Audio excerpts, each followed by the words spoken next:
I'm Brice Futch, I'm Spencer Amaral. and this is The Way Forward.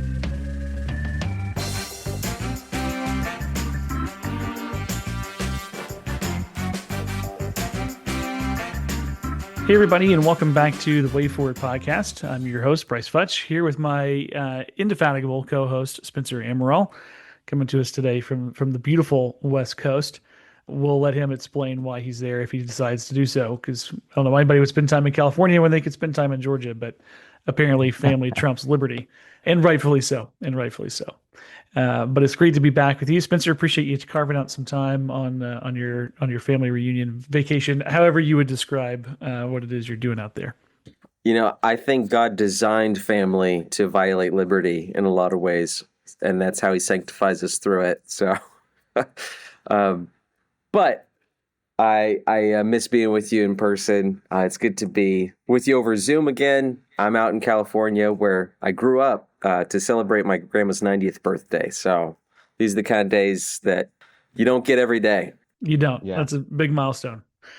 Big milestone.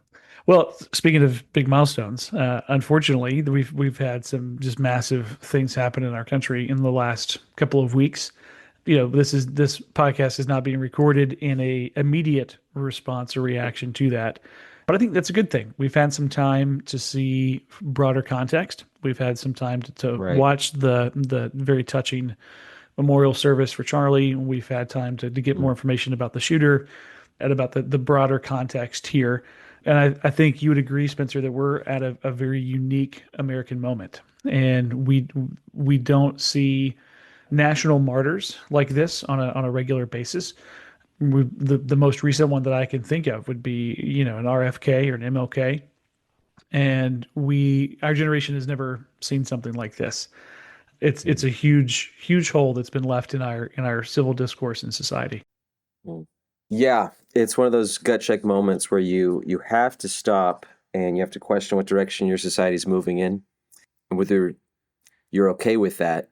We haven't had an assassination on this level, like you said, since the 60s. Of course, Reagan was shot, Trump was shot as well, but for a national figure to be assassinated fatally, and for everyone to be able to track that in real time, it's forced a lot of, I think, really good conversations. And of course, the initial response from all of us was just total grief and pain as we feel the suffering of loss. And yet, this has also been an incredible moment for us, especially as Christians, to draw from our much longer history of the church and what God has done through the lives of his saints, to remember that when you have truly beautiful moments of self-gift, service to others, and self-sacrifice, God does incredibly good things with that. The language of Scripture reminds us that the ear of corn does not grow unless the single kernel is planted in the ground and becomes a seed. And that's the way the Scriptures call us to think about life and death and offering ourselves as a sacrifice for the kingdom and for all that is good and true and beautiful in the world around us and for the people around us.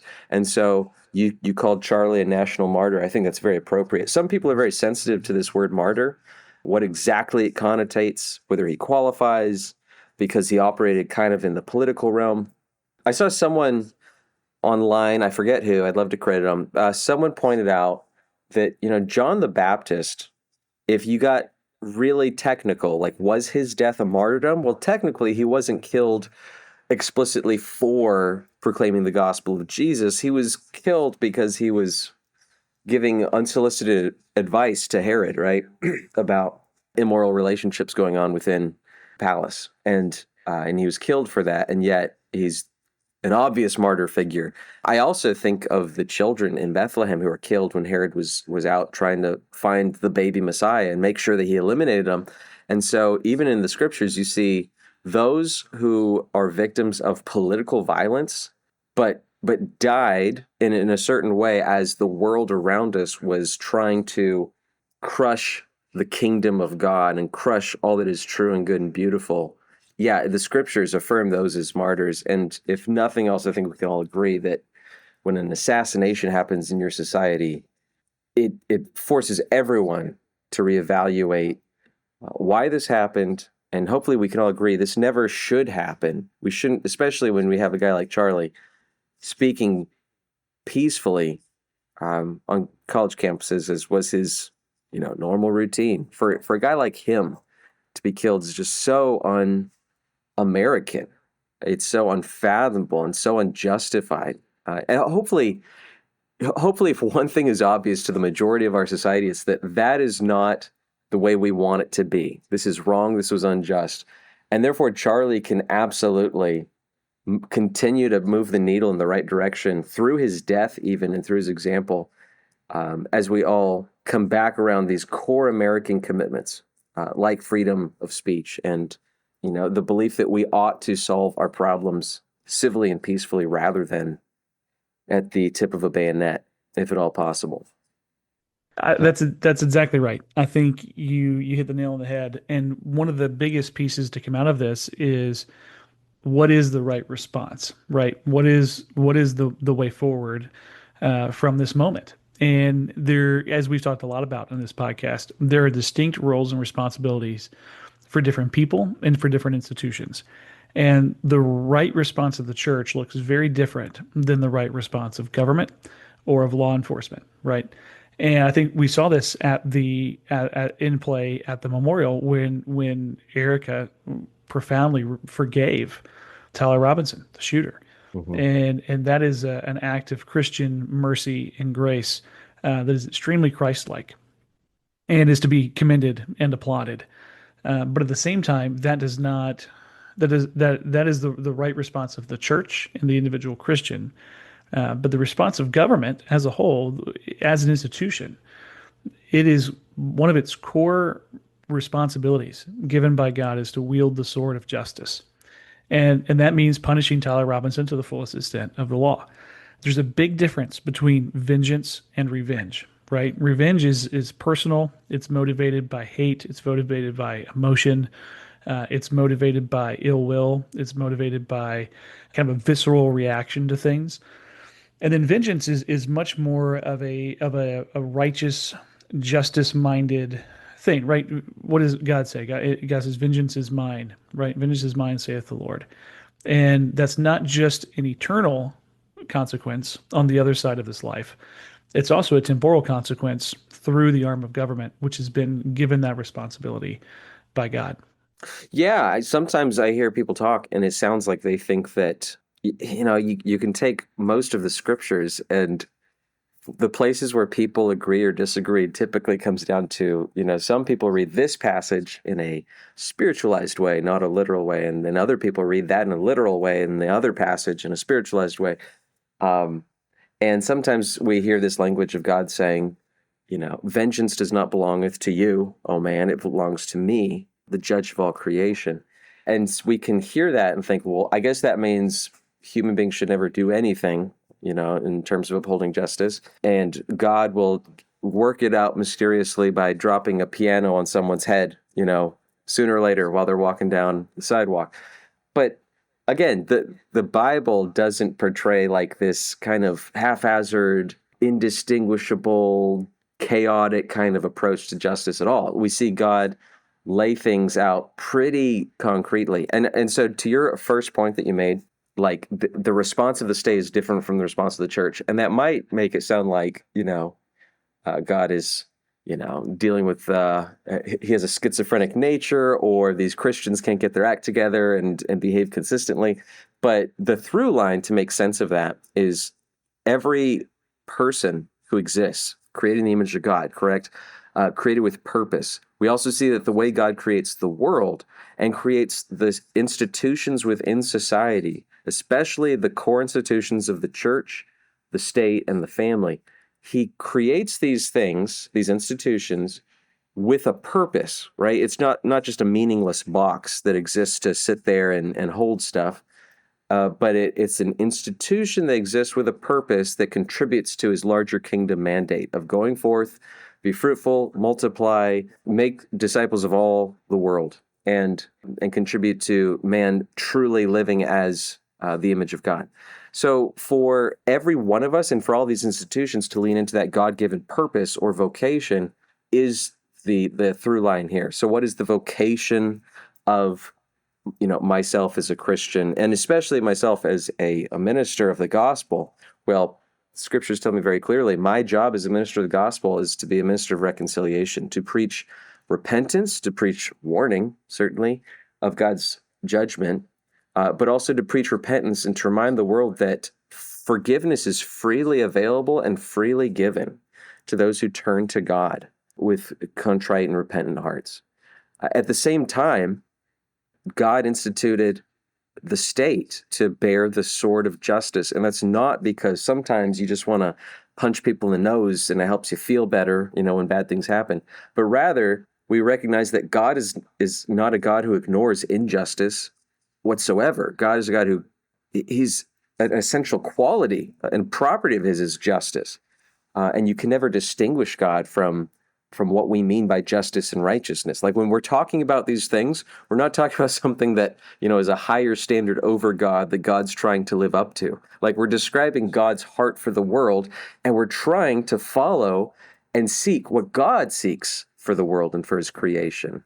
And, so all these things exist in the same ecosystem. For the church to be here, the power of the church is the power to declare the forgiveness of sins to repentant sinners.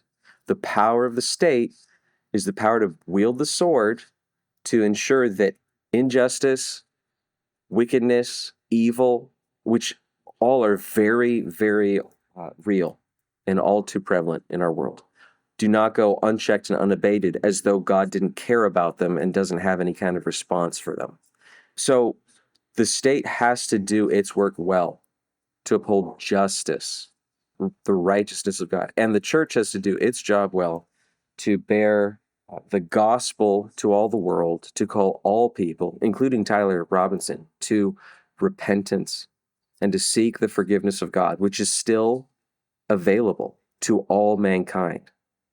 So, and we all can do these things coherently and cooperatively in a way that provides a really beautiful picture of the full heart of God for all the world, both to uphold the innocent and protect them from the wicked, but also to extend the olive branch of peace and grace to all people, all of whom are fallen and fallen short of the glory of God.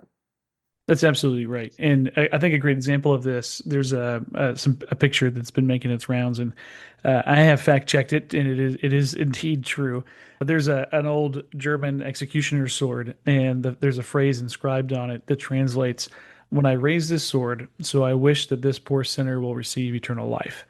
And it's a relatively modern idea that there is such a huge separation between the spiritual and the temporal, and we miss these when we miss the connection, we miss opportunities to live rightly.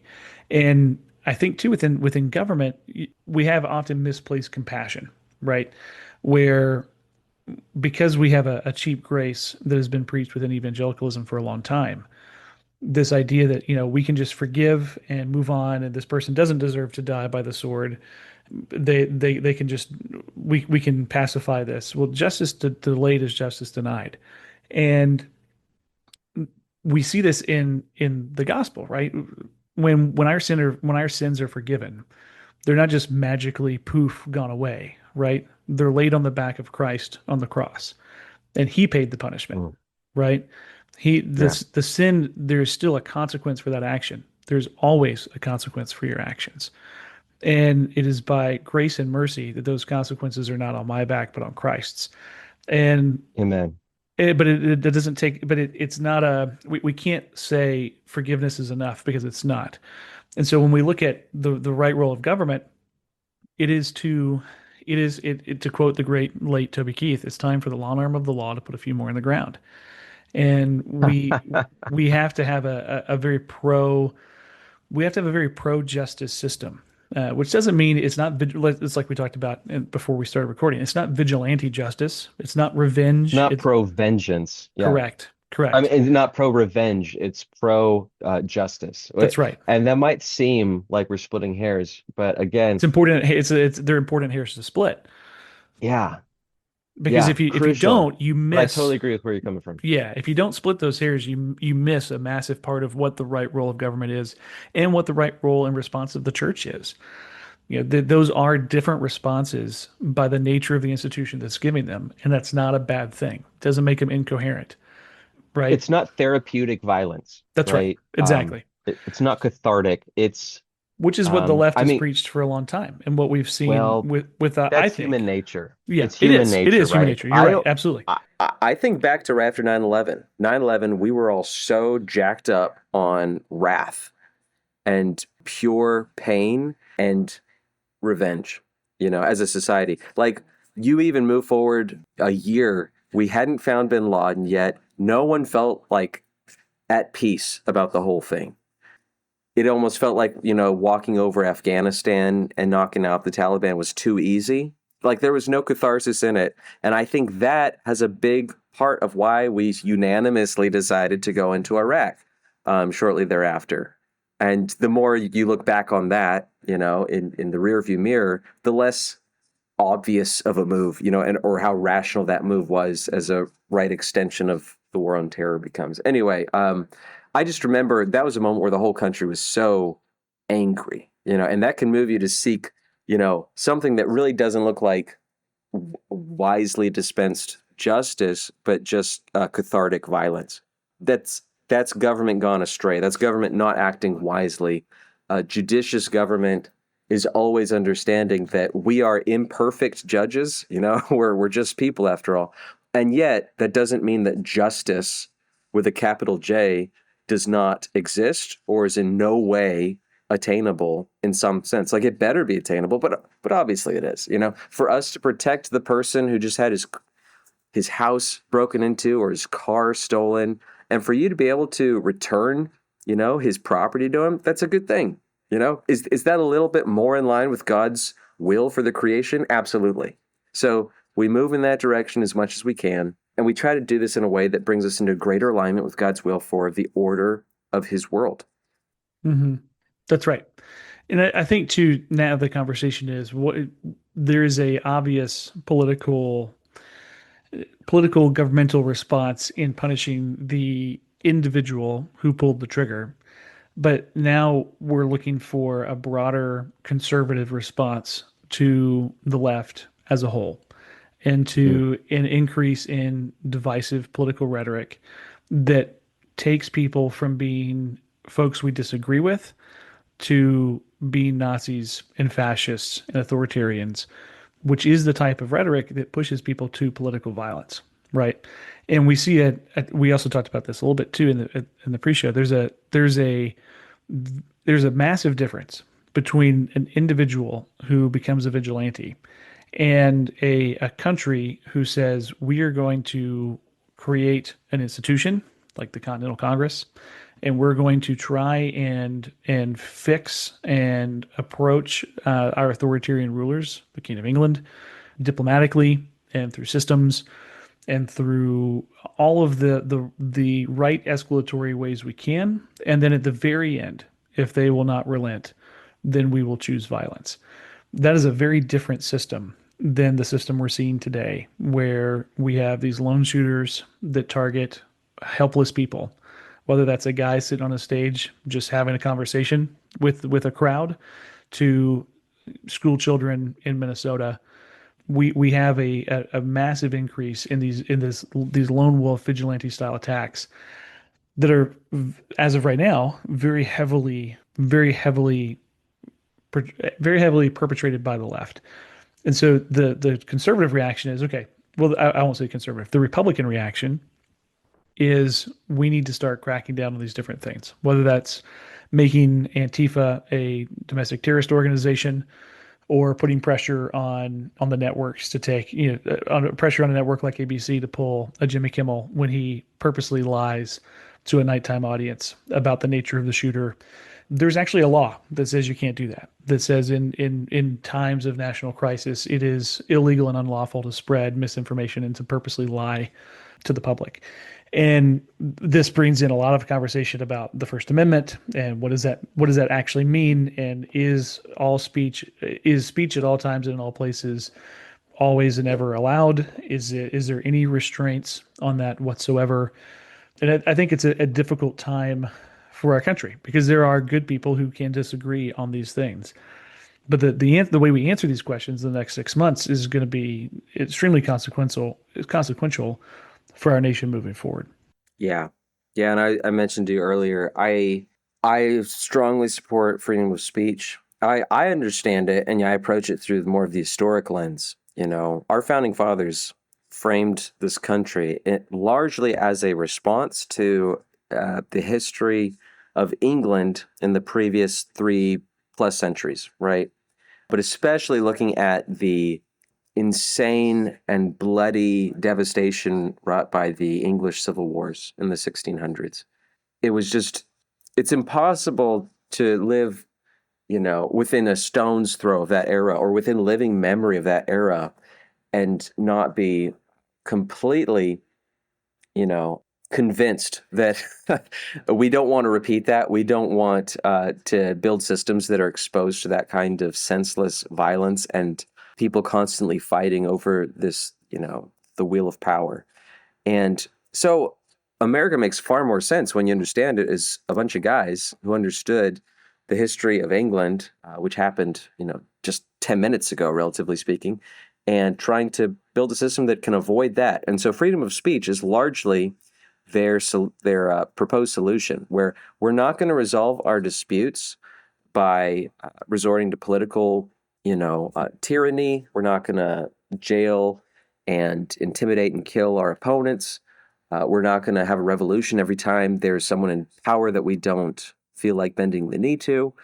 Rather, we're going to, understand that the goal here is for us to live in peace and harmony with our fellow man. We are obviously and predictably going to have conflicts. We're going to have differences of opinion. Let's plan to put a system in place that can resolve those disputes as peacefully and as rationally as possible. And they thought, you know what, doing this through speech and the spoken word is superior to having a revolution every 20 years. And I think that in large part is, it helps us understand the greatness of the American experiment up till now and what we've gotten right. It's one of the greatest blessings they've given us is this ability to deal with differences peacefully. Now, with that said, we made it 77 years into the project and we had to fight a civil war, right? And so we haven't done this perfectly or flawlessly.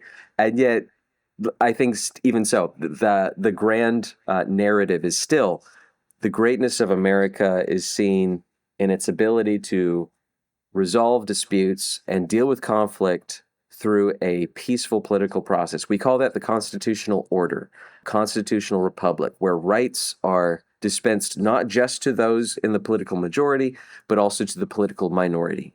And nobody feels so desperate just because, oh, my guy didn't win the election. Now I'm in fear for my life, and I better start building, bombs in my basement to take them out before they come and take me out. If you can remove that desperation factor, then you can actually wrestle through these problems peacefully and civilly over a greater amount of time. And that's obviously preferable when it works. For us in this time, I don't think that the real debate is about freedom of speech. I think most Americans really value free speech. Now, obviously, there's going to be controversial moments and topics, whether it was COVID and what you were allowed to say on Twitter about vaccination status or what we knew about the vaccine, et cetera, or today, and the left is accusing the right of now violating free speech because of Jimmy Kimmel or something.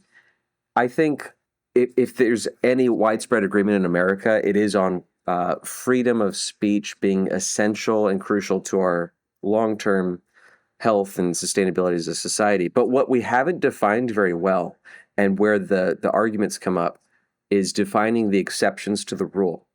And, there clearly are exceptions, even as the Supreme Court said, you can't yell fire in a crowded movie theater. And that was a long time ago.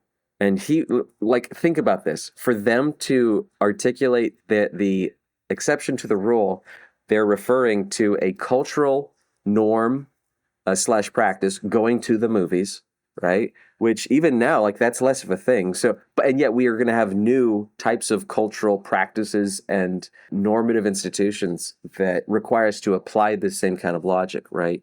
Especially with the incredible development of technology changing and shifting the way Americans live and act.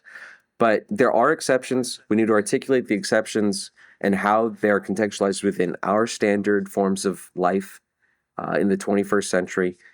And a big part of this is also going to take us back to some old-timey language that the founding fathers would have been very familiar with. But the whole idea of seditious language, it requires us to re-examine it because the founders never would have thought seditious language was compatible with the constitutional order. And it's not because they weren't actually committed to freedom of speech, but it's because they understood the whole, this kind of goes back to game theory, but like you need to have rules that are honored across the board or else the game breaks.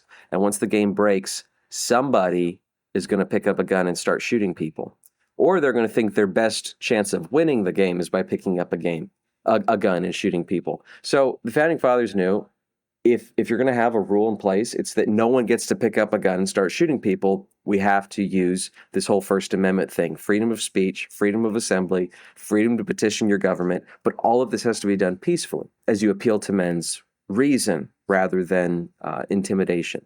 So seditious language, seditious speech is just, it's the type of language that it's basically like revolutionaries or domestic terrorists that they have no interest in resolving disputes the constitutionally appointed way. They're already committed to overthrowing the state. They just haven't, actually picked up the gun yet. They're just talking about picking up the gun, and they're talking in such a way that they want other people to get closer to their guns.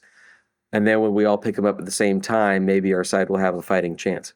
That is not a commitment to constitutional order or the original vision that the founding fathers had. And we have to be able to see the difference between these two things because one of them, true freedom of speech, the freedom to petition your government peacefully is critical. And the exercise of that kind of dissent in opposition to the state is critical for America to be America and to be that constitutional republic it was designed to be.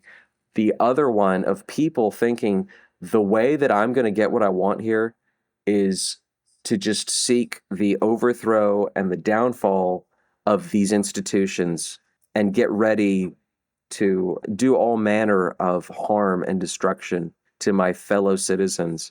They've already checked out of the constitutional approach. And this is where we have to articulate the difference between these two things. And the state has to get really good at being able to sniff out the one in order to protect the other. You sniff out domestic terrorism in order to protect true, genuine, constitutionally protected political opposition. If we can't do that well, you're just going to get more Tyler Robinsons. You're going to get more dead Charlie Kirks. You're going to get more national martyrs. You're going to get just a lot of blood on both sides. Okay.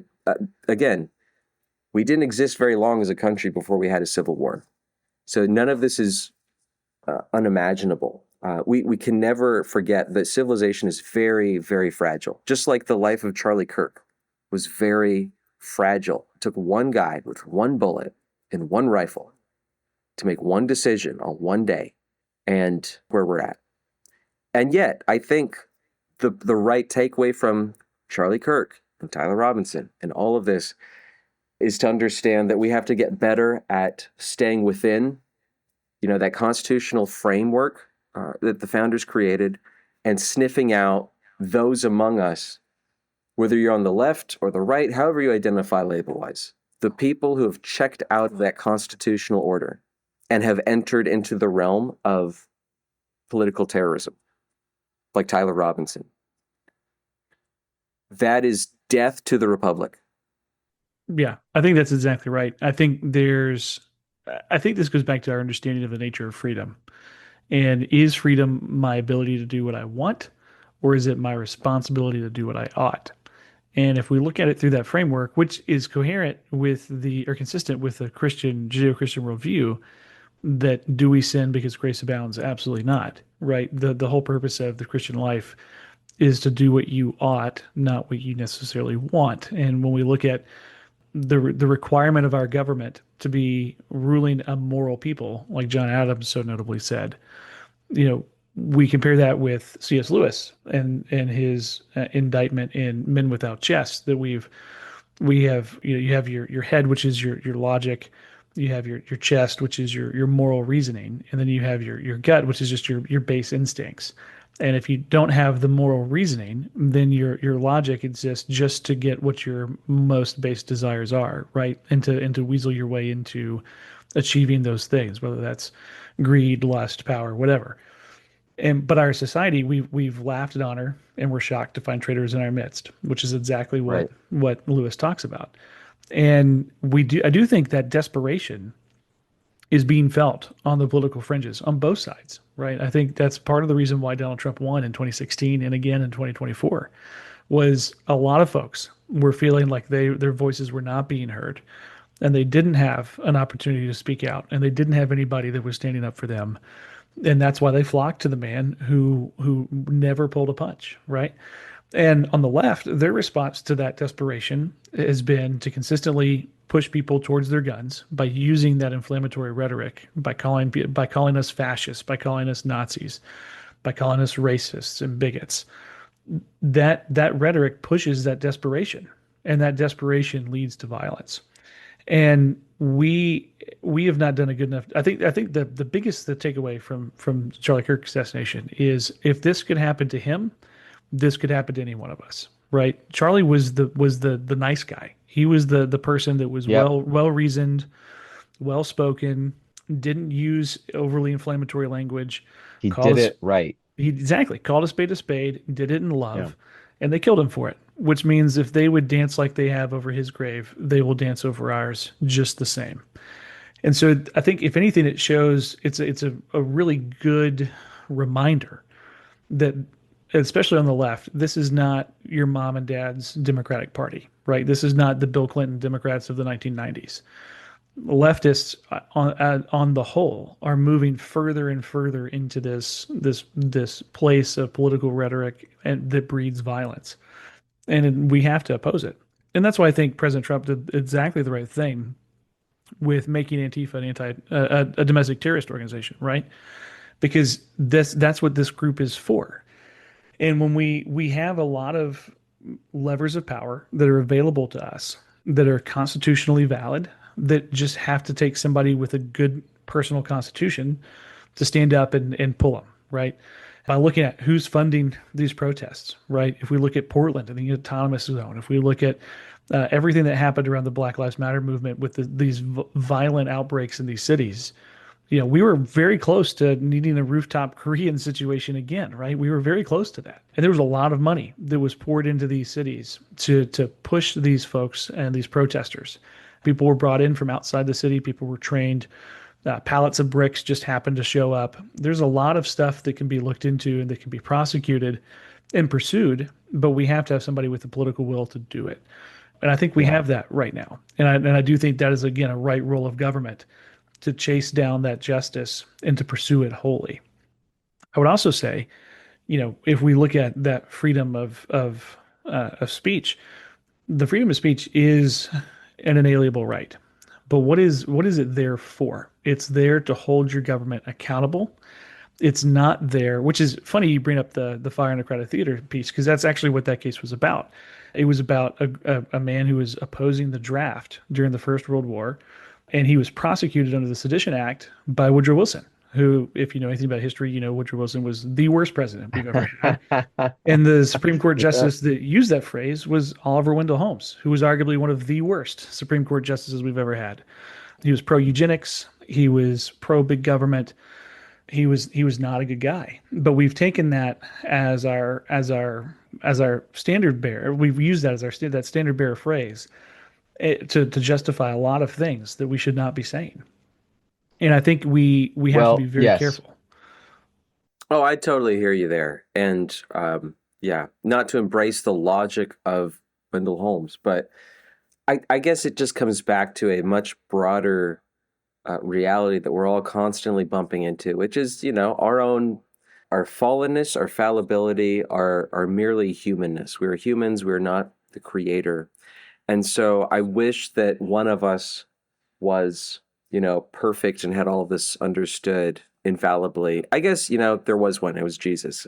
In the meantime, we have to remain humble, and that humility often looks like just acknowledging that there are rules that we need to acknowledge and follow, but then there's also exceptions to every rule because we're always limited in our in our understanding as well as our practice.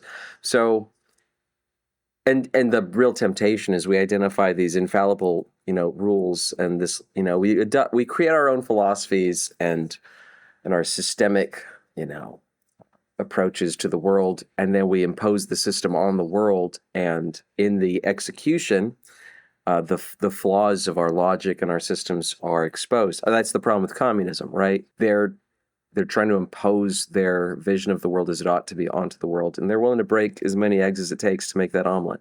So that's right. And we have a very limited political memory, right? We forget that Jack Phillips just 10 or so years ago was being prosecuted by the left for exercising his freedom of speech. We forget that Hillary Clinton locked up a man who drew a cartoon of Muhammad in response to the terrorist attack on Benghazi and put him in jail. We forget that the left has done this time after time after time. But the difference is the left does it for morally bankrupt things. They do it for things based off what we want or what individuals want, not what we ought, not in cases about how we ought to act, right? Or what we ought to say.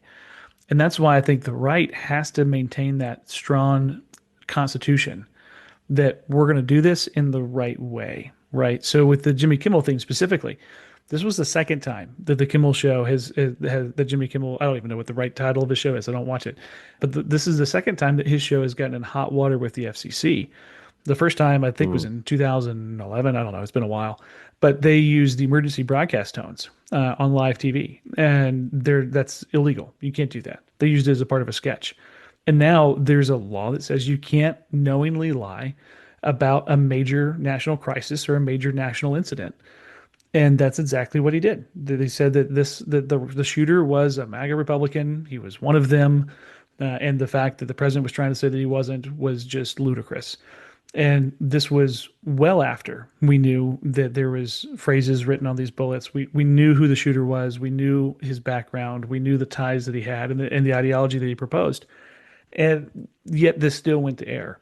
And to me, that's where the line is between saying what you want versus saying what you ought, right? Kimmel doesn't have to agree. If there's any Go ahead. Sorry, I didn't want to interrupt you. No, go ahead. if there's any mitigating factor to the whole Kimmel thing, it's almost hard. I don't know. When the lie that he gave on TV was so like obviously a lie, it was such a desperate reach. It was so transparently propaganda. I know that doesn't make it better, but I feel like he didn't fool anybody. That's right.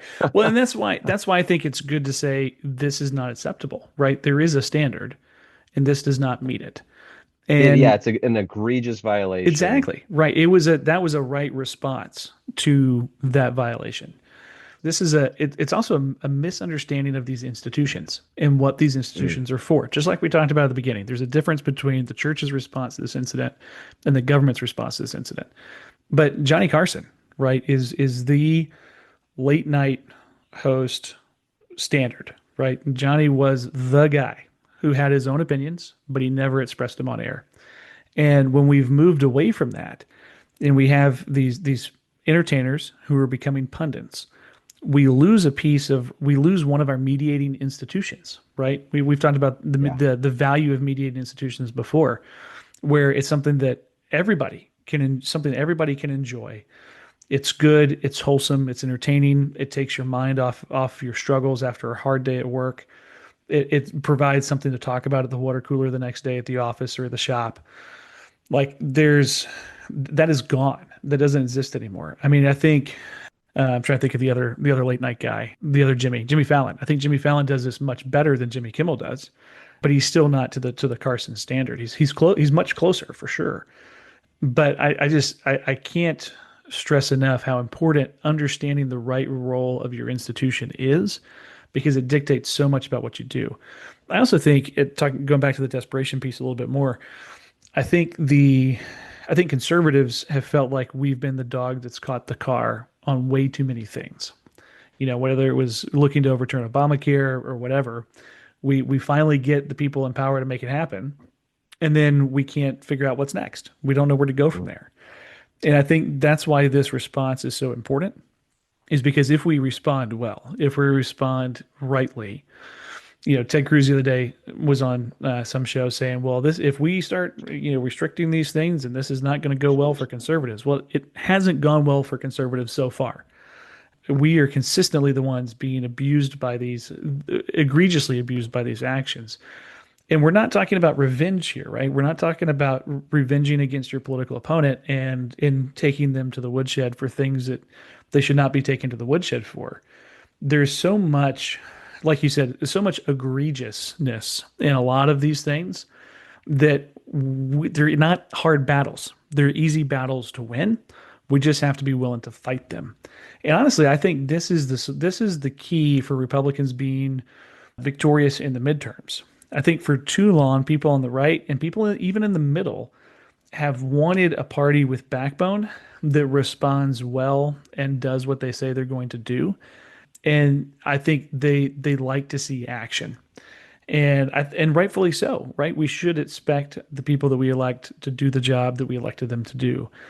And I think if Republicans can react well to this and actually make gains, whether that's by dismantling Antifa's funding sources or saying, look, we're not going to, there's a big difference between publishing and platforming, right? I think freedom of speech applies to publishing. I wouldn't say that it applies to platforming, right? If ABC is not required to give Jimmy Kimmel a show, but Jimmy Kimmel himself should not be arrested and put in jail for the things he says, right? Those are the two differences there between publishing and platforming, right? Jimmy Kimmel has the individual right to say whatever he wants to say right now. I think he should be whatever he ought to say, but whatever he wants to say right now. But he doesn't have the right to be given a $10 million contract in a national TV audience to say it. We have to remember that those two are different things, and we really need to hold a harder line on a lot of this, because I think if we don't, it will only lead to more division and more divisiveness. Because especially with social media right now, we get so factionalized. There's the word, that we don't see those opportunities to have a broader conversation, an American conversation, because we've lost the mediating institutions. We no longer feel like we can talk about politics and religion in public. And it's really degraded our society as a whole. And I think the best way to clean that up is to where the government has a right role and responsibility, such as controlling the airwaves, right? We've said that for decades now, that the airwaves belong to the people. They don't belong to an individual, and the government therefore has to regulate those airwaves. I'm not, in no way am I saying we need to have government censorship, but we should have standards, and we should have some decency standards. Kids should not be exposed to bad language on regular TV. They shouldn't be exposed to hypersexualized characters on regular TV. They shouldn't be told that their parents are fascists if they don't support their their current gender identity. These are common sense things that the government has a right responsibility to regulate. And I think this is an opportunity to start doing that in a proper way. Yeah. Yeah. So, a general response to a lot of what you said, I can't help but think that, the only way for America to be everything that we would love for it to be, we believe it can be, you need a lot more Charlie Kirks, is I think the phrase that comes to my mind. But what I mean by that is it's not that you need a lot of really sharp, nice guys that are going around having important conversations with people. Like, that's good. I hope we do have more of those. But what America absolutely needs, and the only reason it's even here, is because there's a long line of men and women who have so devoted and given their lives to such a high vision of a nation defined by law and liberty, that were willing to give everything for that dream. And that you can trace that back to before the revolution, through, during, after, to today. And the minute a nation no longer has those people that are willing to be martyrs for the republic, as it were, willing to give their lives for that vision of, of a free and God-honoring society, then you're not going to have that, right? And so Charlie is now, and he will forever be remembered as someone who is willing, and he freely gave his life to fight for that vision of his country, to improve his country, to make it the very best it could be. And it required his life, and I don't think he would regret that. I think that for us to follow in his footsteps, I mean, it goes back to Lincoln's Gettysburg Address. Lincoln, he's there with a whole bunch of dignitaries, and they're looking at all these installed gravestones. It's all of the brave and honored and celebrated dead of Gettysburg, saviors of the Republic. They've just been buried, and now they're going to make big speeches about it. And Lincoln points out in less than 2 minutes, look, if you really honor these men and what they died for, you will now step into the hole in the line and fill the gap that they left. You will continue the work that they gave their lives for, so that this nation, under God, will not fail in its primary vision and project, that government of, by, for the people will not perish from the earth. And so that's just as true today as it was then. I think Charlie's memory and his legacy will be largely determined by the impact that his death makes on the hearts and minds of young Americans who realize that you don't just sacrifice for your country by going to war and dying on a battlefield. For you to fight for a vision of your country, for the good of your society, here is it's something that could require your life just as well. And in fact, I think you also touched on some of the last generation of GOP philosophy. That last generation of blasé, bland republicanism that nobody liked, nobody respected, nobody thought highly of. Where were the martyrs there? There weren't any. I think they were defined by a dominating vision to not make anybody upset. And I mean, I don't want everybody to just be out here trolling their neighbors. That's not the point.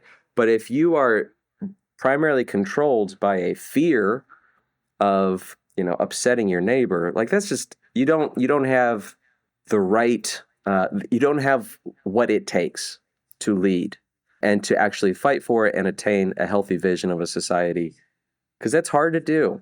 And it takes a lot of work and sacrifice and wisdom. Anyway, so I think where you see healthy institutions, healthy countries, where you see healthy churches, you see martyrs. You see people willing to die for something bigger than themselves that aligns with the fullness of God's truth and beauty and goodness. And where you see that type of self-offering and sacrifice for the sake of something that's truly good and God-honoring, then you see God bless that work and do amazing things in and through it. And I think we're going to see that with Charlie. So I'm very optimistic. I agree. I think that's absolutely right.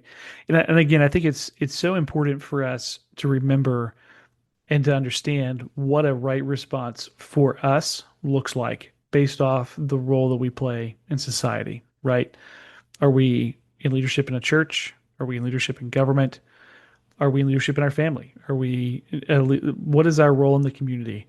And understanding what that role requires of us.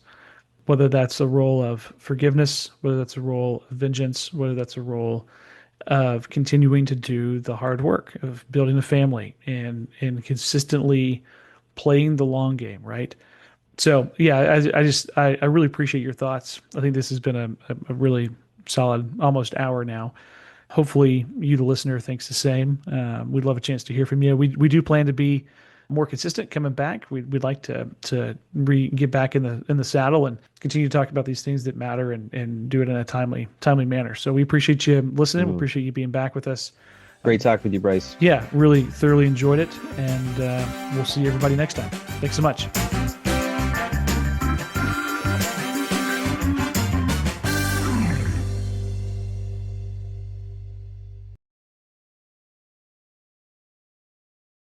We want to take a second, as always, and thank our sponsor for this season of the podcast.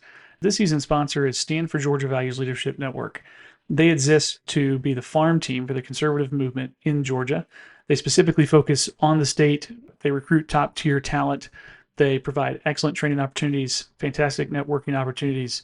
They help with job placement and all of those types of things, but they focus specifically here on the state of Georgia. They work with state representatives, state senators, constitutional officers, and state-based political organizations, and they are just doing some incredible work. So we're incredibly thankful for them and for the impact that they're having across the state. You can find out more about them through their website, standforgeorgiavalues.com. That's standforgeorgiavalues.com. Find out more. You can help support that network. You can also apply to be a member of that network. If you're a college, getting ready to graduate college or recent college grad, they would love to have you. So check them out and give them some support.